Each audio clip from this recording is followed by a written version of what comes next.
So after months of careful consideration, I have finally pulled the trigger and bought a new camera. And it is, and all of YouTube globally seems to agree on this, the best vlogging camera that money can buy in 2026. The Sony ZV-E1. Guten Morgen, ich brauch noch ein Löffel vom Zucker in meinen Espresso rein. Ich bin hacke dich, gestern Abend gab es Scampi-Filet und den besten Wein. Fuck, ich bin 7 Tage die Woche im Studio, weil ich muss der Beste sein. This entire video is going to be filmed on the ZV-E1 and using the internal microphone. So I'll specifically not put on my good mic so that you can get a feel of how this actually works in the field. The cam's going to be my replacement for my tried and trusty Fuji X-T4. I love this cam. I've been on this since 2021, I think, or maybe 2022. Oh, wait a second. Never mind, actually, I think it's 2024. I haven't been into cameras all that long, as it turns out. No, but this is an absolute beast. It's a hybrid camera, APS-C frame, and I have done absolutely everything with this. Nee, der war auch die allein die ganzen Bäume.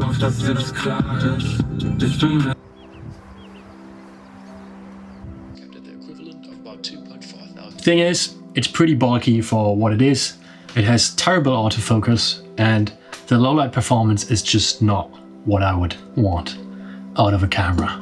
And so that already, in a nutshell, is all the reasons that I needed in order to pick up this cam, Sony ZV-E1. It has, as you will well know, the amazing double native ISO of 640 and 12,800 from the FX3, so insane low light performance is what I'm being told, because I haven't yet tried it actually. Sony best in class autofocus. Here's a clip of me trying it yesterday. Oh, that's pretty good. That's pretty good. Holy shit. That's pretty. Ooh. That's unheard of on Fuji.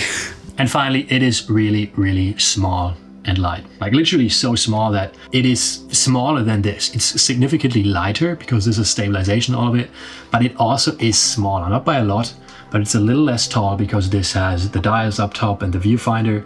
It is a little thinner and it's also a little less deep. So in all areas, it's insane to be able to upgrade the sensor size, but actually downgrade the body. Also considering that this camera is one of the smaller ones. Like in my circle of friends, there's one guy who has a Canon, I think R5, and it's really big. And then lots of Sony A7 IVs, and those are pretty big. Like this camera is among those cameras is smaller on, and now the new one is even smaller, but with a bigger sensor. That's crazy. Right now I've paired it with the Viltrox 9mm f2.8 APS-C lens. I have followed the recommendation of Jason Zhao actually to get this lens. Actually, he does recommend the Sony 11mm f1.8, but he also mentioned this lens in his video, so I decided to pick it up and I am loving it so far. It's really wide. Is it really wide? Like I already thought that maybe it might be too much. But yeah, that makes an incredible small package, and it is just such a joy to carry around and not be bothered by it after being so used to carry around a bigger and especially heavier camera. Also, don't be bothered by my room, please. It is an insane mess, but I just wanted to get out of my own way and film this video right now. So I will clean it up at some point. Trust me. Trust me. It's what I'm telling my mom, at least, you know? She doesn't believe me either. So yeah, with that being said, this is supposed to be a really simple video just showing you a field test of what this cam can do, finding out for myself as well. So yeah, the only other thing I'm going to use today in this video is this. Fucking hell, that almost hit the lens. Jesus. I think it did actually. Fuck. Well, it's this Ulanzi Mantis Pod mini tripod swivel out thing, and I'm going to first make some food and then hit the track for a running workout, show you some clips in the field test of this camera. So yeah, you can figure out if you've been looking at this as well, if it performs in a way that is palatable to you. Although I only have one lens for this right now because the other one I'm gonna return. So yeah, I don't know. You'll figure it out.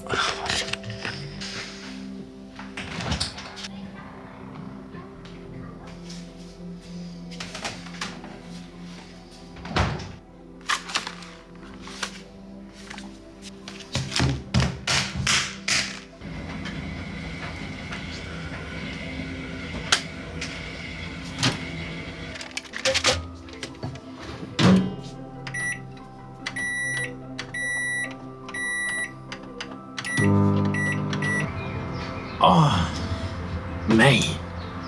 What a beautiful day to absolutely fucking destroy our body with this meal.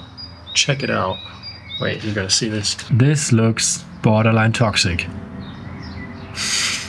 It's kind of crazy that literally the day I'm starting to make a video again about my life, I do so many things that I would usually want nobody to know about me, like how fucking messy my room is right now, or eating this food. I'm trying to gain weight. I used to weigh 59 kilograms and I'm 180 centimeters tall, so pretty fucking lightweight. And now I'm up to 69 and I want to really hit 70. And lately, because of work, I've been working 2 jobs simultaneously. It's been difficult to do my meal prep, and so I have been relying a bit more on stuff like this, just like easy instant meals I can just eat, so that I don't lose my entire weight gain progress. But still, it's something I'm not really proud of. It's nothing I would want to eat. If there was another reasonable choice. So, yeah. Just some context nobody asked for. But to get back to the camera, dude, this is such a joy, man. Also with the tripod thingy, the Ulanzi thing I showed earlier, I've had that for a while now, but I've never really gotten to use it because, again, the Fuji is just a tad more heavy. So whenever I use this mantis feature, you know, with swiveling the little notch out and hanging it on something, it's just a bit more unstable with the Fuji, but this really, really works. So that's so cool.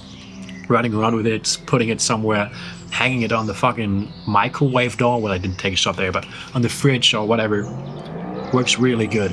It's actually really fun. Okay, I'm gonna finish this up and then we're gonna go for a run.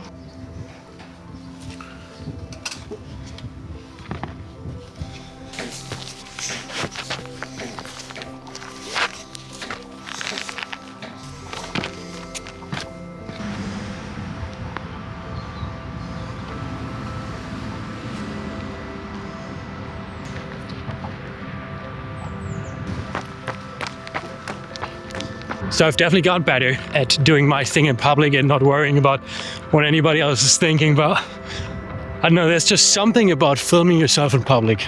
I feel like, especially with a kid like this, that just seems so incredibly pretentious. Like you really think you're that interesting, bro? What the fuck, right? I mean, I'm still doing it, you know, but I get why people would think that's cringe, to be honest. Like that guy, he probably was looking at me like, what the fuck are you doing, bro? Just get over yourself, what the hell? Well, anyways, a little change of plans. We're not doing a track work today. We're doing a easy run, 40 minutes, 50 minutes. So a little less chill to film for me, but I guess it makes it good for a good stabilization test. So I think I have dynamic active stabilization, basically the most stabilization on that you can turn on. So it's a little cropped in, still wide enough for it because it's 9mm, but it is shaking a good amount. Not doing too fast of a pace right now. Also, earlier, because I don't have my ND filter here yet, I would just increase the shutter speed for exposure. But now I thought for the movement it would be cool to keep it at a 50th and instead close the aperture a little bit. So less depth of field. Actually, you know what? Let's change it up real quick. Let's see what it looks like when I do a really fast shutter speed and wide open aperture. Okay, that is this. So probably, I really can't tell at all what's going on with the screen right now. Also, I haven't put on the levels yet, so all the shots earlier were probably crooked.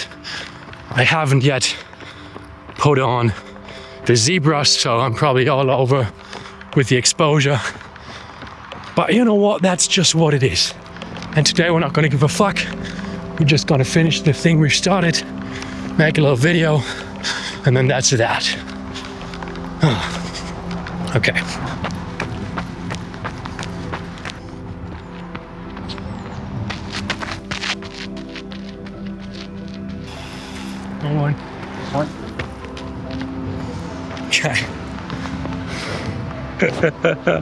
Bro, I'll never get over that, to be honest, bro. I'll never get fucking over that.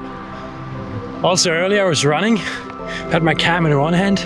There's this bicyclist passing me. I was trying to look all nonchalant and cool. And then, right as he was like this much in front of me, my cap just went away. Come on.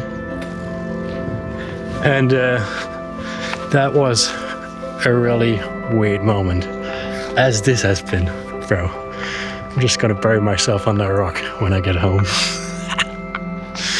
I hate this. I really hate it. So, well, yeah, this didn't quite go according to plan, but maybe you still got some useful information out of this if you are interested in picking the ZV-E1 up for yourself. I think it's a really cool camera. I'm really happy with it so far. And yeah, let's see what else we can make with it. My intention is going to be to get my content creation up and running again. I really enjoy this kind of vlogging format, merging that with all of the other interests that one has in life. So yeah, let's see how that goes. And if you want to, you're welcome to stick around for the next video, which is surely gonna come at some point. So thank you for watching, and I'll see you soon.